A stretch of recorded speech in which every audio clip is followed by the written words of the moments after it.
রোজা রেখে কি করছি? কি কথার কি উত্তর নাই? কি পবিত্রতা কি বুঝেন না নাকি? রমজানের রোজা রাখার পরে আমরা পবিত্রতা অর্জন করছি এবং আল্লাহ তাআলার জিকির আদায় করছি এবং শেষ হলো 2 রাকাত ওয়াজিব ঈদুল ফিতরের নামাজ পড়ার জন্য আসছি।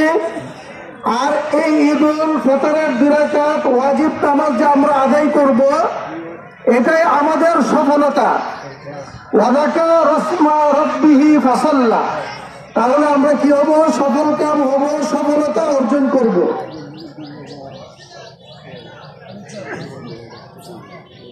আজকে আমরা ঈদগাহে রমজানের রোজা শেষ করে আসার যে সফলতা এবং আমরা যে নিজের আত্মাকে পাপ থেকে কলুষিত করে আত্মাকে পবিত্র করেছি রোজার দ্বারা, এই রমজানের দ্বারা, সিয়াম সাধনের দ্বারা, এটার জন্য আমরা আজকে যে ঈদগাহ ময়দানে আসছি এবং আল্লাহ রাব্বুল আলামিন এই ঈদগাহ ময়দানে আসার দ্বারা আল্লাহ ফেরেশতাদের কাছে আমাদেরকে নিয়ে কি করবেন? গর্ব করবেন।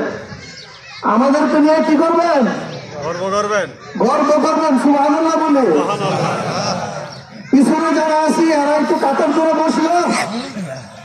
এই ঈদুল ফিতরের মুসল্লিরা, এই জুয়ান মুসল্লিরা, এতক্ষণ যে জুয়ানদের ওয়াজ করছে হুজুরে, এরপরও জুয়ানরা এত কিছু পাওয়ার পরও সোজা হয়েছে না। তাই নাকি এই জুয়ানরা এই ফায়দা পাইতে চায় না? এই জুয়ান মুসল্লিরা, দেখছো নি কাতা সোজা করে 3-1.5 ঘন্টা লাগবো।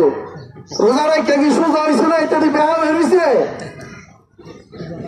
আর রোজার পরে তো সোজা হওয়ার কথা।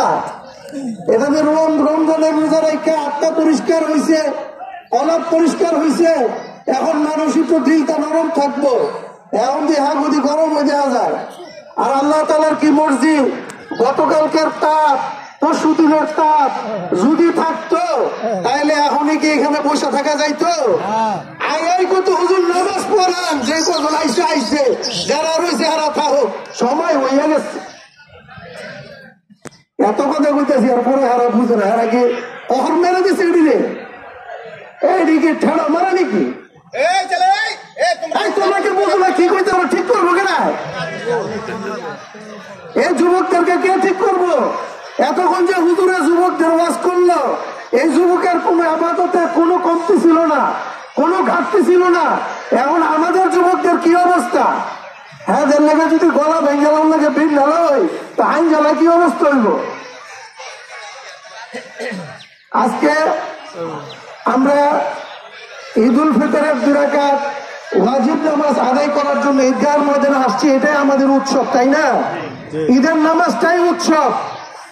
এরপরে আমরা যারা এখানে আছি, আমাদের ছেলে মেয়ে যারা আছে, ছেলেদেরকে বিশেষ করে ঈদের নামাজের পরে বাজ্জি, তারপরে বাসি, অটোর উপরে জায়গা আসেনি, দোতলা 2টা জায়গা।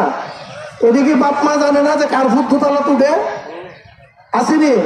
কত মুরব্বীরা, হাজার হাজার মুরব্বীরা রাস্তা দিয়ে আগে হ্যাঁ ফাউডে উপরে তুললা চড়ি পাখির মতন আছে। এইগুলা ঈদের সংস্কৃতি না, রেওয়াজ না। ঈদের নামাজ পড়তে আসছেন, আপনারা সবাই খামোশ থাকার দরকার যে আজকে আমাদেরকে কিছু নসিহত করবে, এই নসিহতটা আমরা নিয়ে যাব।